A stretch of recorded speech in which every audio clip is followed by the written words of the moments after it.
Saudações, gente bonita, em Goiás, 8 horas e 15 minutos da manhã. Vou falar uma coisa para você.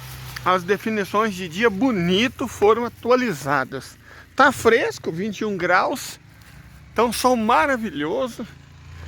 Nessa sexta-feira santa, os passarinhos amanheceram muito animados.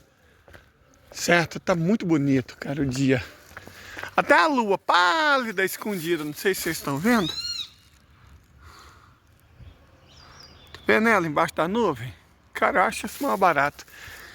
Tá perto da lua cheia, né? Até porque, vamos nos lembrar qual que é o conceito, digamos, temporal da Páscoa. A Páscoa acontece depois, presta atenção, é simples. Depois do equinócio de março, fala equinócio de março porque pode ser de primavera ou de outono. Então, assim, o vizinho ali me informando.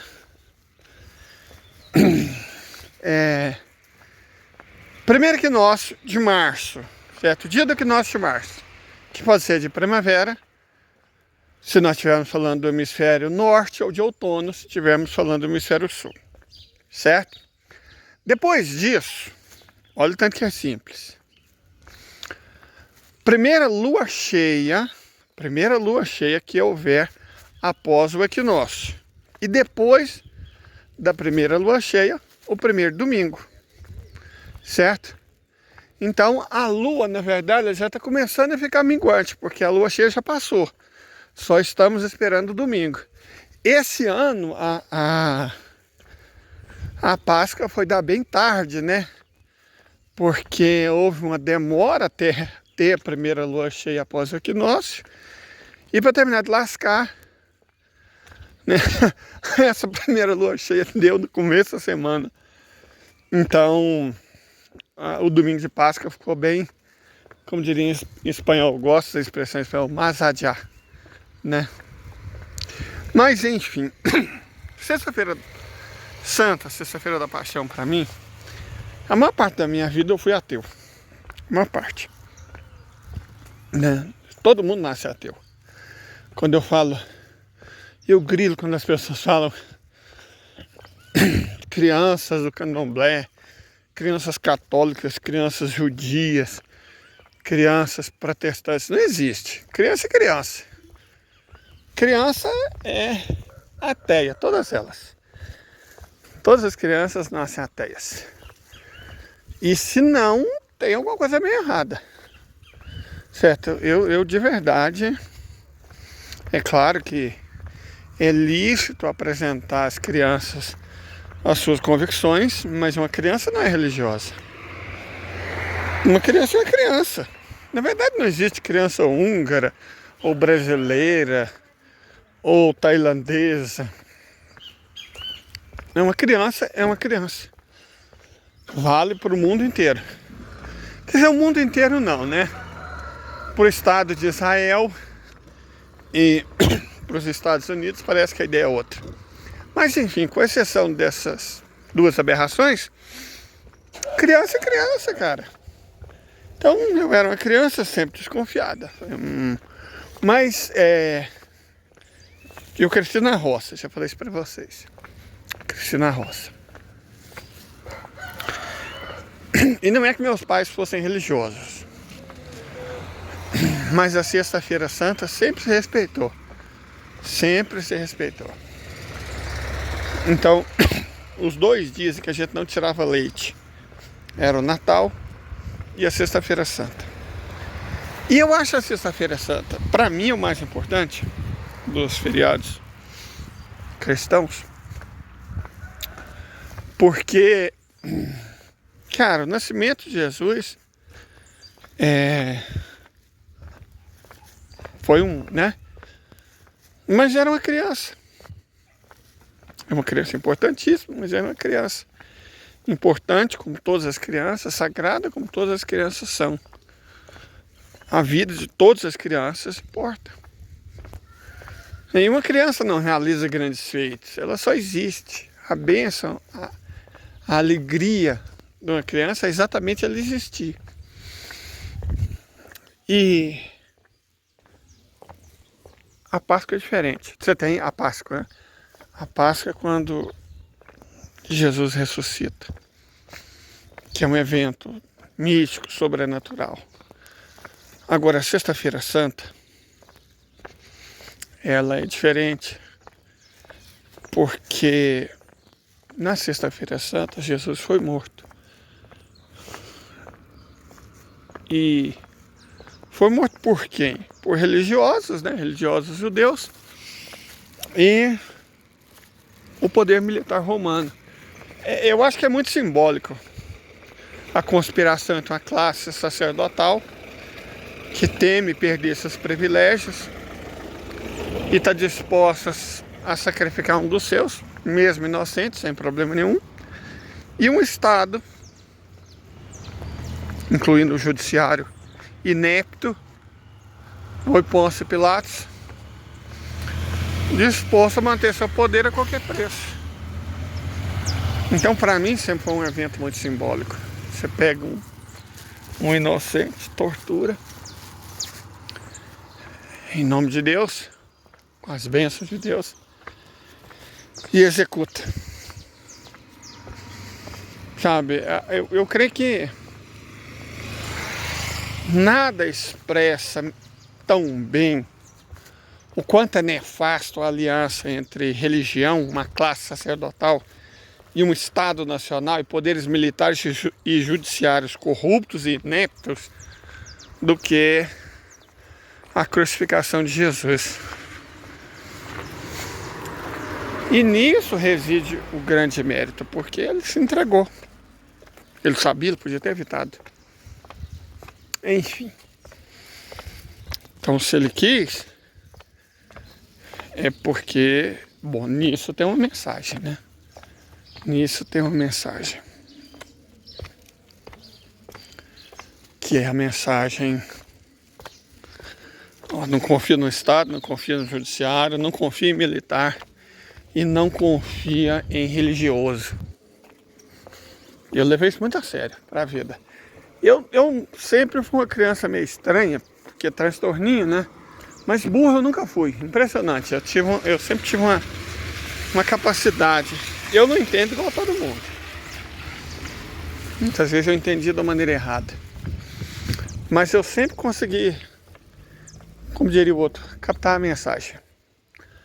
Ah, meu Deus do céu. O que acontece aqui? Deixa eu explicar essa água. Tem um morro. Tem um morro. Nossa, deixa eu morrer. Tá vendo? Um morrinho. Tem uma nascente no pé desse morro. E choveu por 3 dias seguidos aqui. Da minha cidade. 3 dias seguidos. E aí, a nascente desse morro,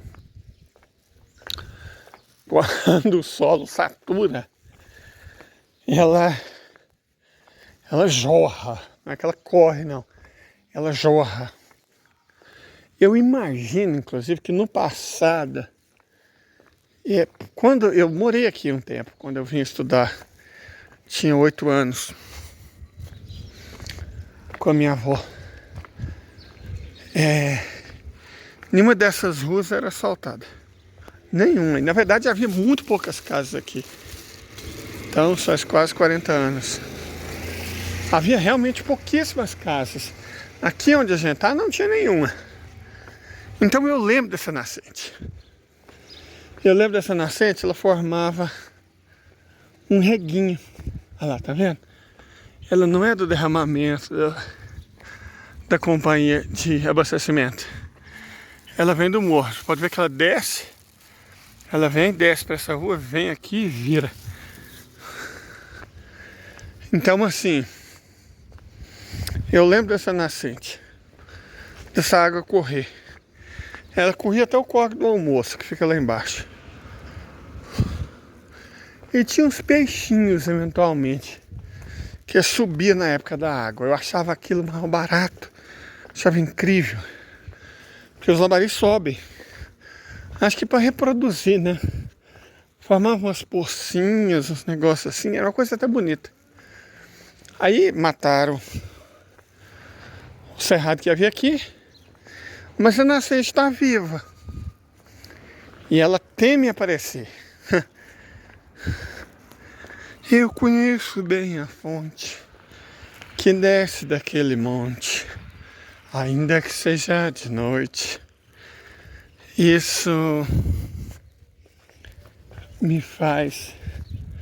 Ah lá, a segunda safra do milho do homem do quintal já está quase pronto para ser colhida. Vou mostrar para vocês, todo ano ele planta milho. E por ser do tipo determinado, ele planta milho aqui.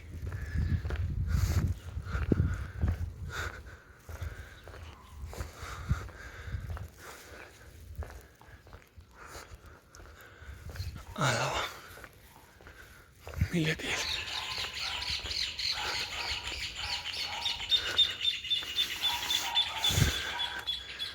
Eu gosto até do cheiro do milho, para dizer a verdade. Esse milho dele é de segunda safra. Que ele irriga lá para setembro, outubro, a primeira chuva ele planta. A chuva quase nunca é o suficiente. Mas ele é um senhorzinho esperto. Ele descobriu logo para que serve as pessoas. Então ele irriga a primeira safra, colhe o primeiro milho assim que der e planta a segunda. Essa é a segunda safra do senhorzinho do milho. Muita gente aqui originalmente veio da roça, né?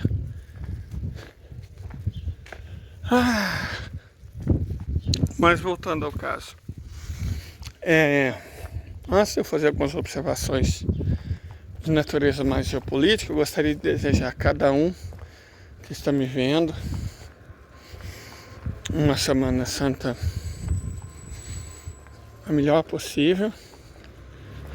E, bom, independente da sua convicção religiosa, né? Um fim de semana muito bom que seja. Porque a gente merece. Em última instância. Mas agora, deixa eu falar uma coisinha assim mais técnica. Vamos colocar assim. Olha lá. Olha lá o morro que eu falei. A nascente fica um pouco à esquerda. A nascente que eu tô falando.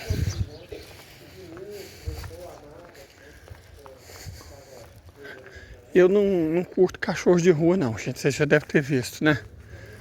Porque ontem, quando minha mãe e eu molhamos tudo, eu fiquei reparando essa certa quantidade de merda de cachorro nas calçadas, nas ruas. E aí chove, vai tudo pra água. Aí lógico, cheguei, tomei um banho, lavei, passei antisséptico. Meu irmão quase perdeu o pé por causa de bactérias de enxurrada. E não haveria tanta bactéria se não fosse, tem uns gatos, mas principalmente cachorro. E esse cachorro, o ano passado, foi mordido 3 vezes. Certo? Então assim, não curto. O parquinho que a minha mãe ia com a minha sobrinha se divertir, não pode mais ser usado. Que algum infeliz teve a ideia de fazer 5 casas de cachorro lá e colocar ração todo dia. Resultado, os cachorros tomaram conta, formou 2 gangues e agora não tem jeito de ninguém usar a praça. Esses dias quase matou o cachorrinho numa vizinha nossa. Uma hora alguém vai apelar e resolver esse problema. Mas é um absurdo, tá? Sem ninguém utilizar a praça, passam 5 meses por causa dessa ideia de jerico. Ai, tadinho dos cachorros de rua, eu tenho dó. Mas não é criando problema para toda uma vizinhança que você vai resolver um problema. Entendeu? A vida é complicada, gente. Verdade seja dita, a vida é uma coisa complicada. Não é simples. Não é simples mesmo. Aliás, é com base nisso que eu quero falar sobre a Terra Santa, né? A Palestina. Fecha esse vídeo aqui.